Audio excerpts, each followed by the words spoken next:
Mayor Garola and council members, the council chambers have filled to overflowing twice in the past few weeks.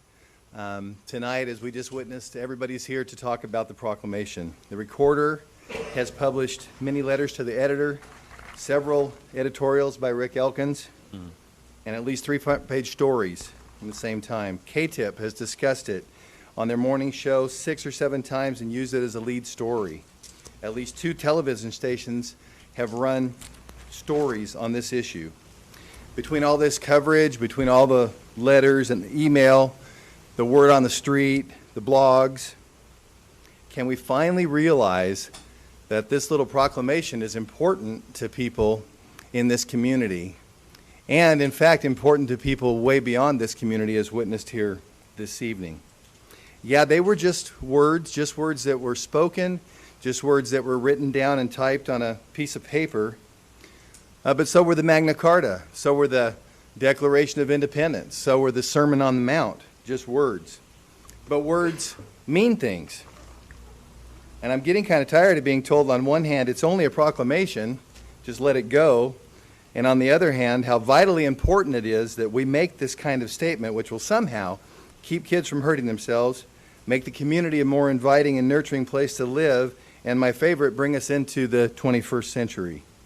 The proclamation was important. It was so important that it divided this council and may have been the impetus, we'll find out tonight or next couple of weeks, it may have been the impetus for revising the way we do proclamations. It probably does need revision in any case because it was done in violation of the city's own charter. The proclamation bears the common and the official seal of the city of Porterville. Documents bearing these seals must have the approval of the majority of the council according to the charter of the city of Porterville. Is that a big deal? Not really. Has it ever been a big deal? No, because historically proclamations have been made to recognize contributions made by community organizations and community leaders. Nobody in the past has had a political agenda or tried to do social engineering through the issuing of proclamations. Because that's happened, it's going to ruin the innocence of an otherwise great process and invite criticism and new constraint. So it is a big deal because it's part of a greater social agenda that's trying to corrode the very foundations of this society. Don't believe for a minute that this stops with a simple proclamation. I want to again note that there is no hatred, no ill feelings against homosexual individuals. It is not about them. It's about government intrusion into our private lives and a smothering attitude of political correctness. I'm asking you to rescind the proclamation, and please don't make this mistake again. Thank you. Thank you. Again, we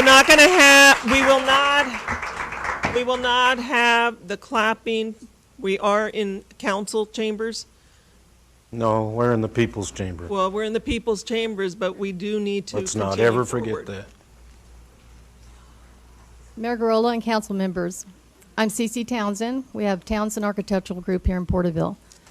The proclamation was granted under the banner of fairness. On the front page of the Porterville Recorder today, the LGBTs launched a new group entitled Porterville Equality and Fairness for All, or PEFA. I am also in favor of fairness for all. Since we are all in agreement, if the mayor's proclamation is not rescinded, then under the banner of fairness and equality, I, as a heterosexual, would like a proclamation for July celebrating heterosexual pride. I can point to numerous contributions by heterosexuals, such as the founding of our country, the Constitution of the United States of America, the Declaration of Independence, the Bill of Rights, just to name a few. Likewise, so there is no discrimination, I vote August to be Christian Heterosexual Pride Month. The Christians' contributions to this country, along with the heterosexual contributions, would be things such as the founding of major universities, such as Harvard and Yale, the emancipation of black slaves, our major hospitals, orphanages, groups like Right to Life who save the lives of babies, and so on. Just so we don't leave anyone out, for those who like multiple sex partners, September should be Polygamy Pride Month. There are also those who enjoy sex with animals, bestiality. What about pedophilia? There are minors who enjoy sex with adults. And I guarantee you, if we continue on this slippery slope, pedophilia will be legalized. Please, can I have, she's speaking. Ridiculous, like it. isn't it? Very ridiculous.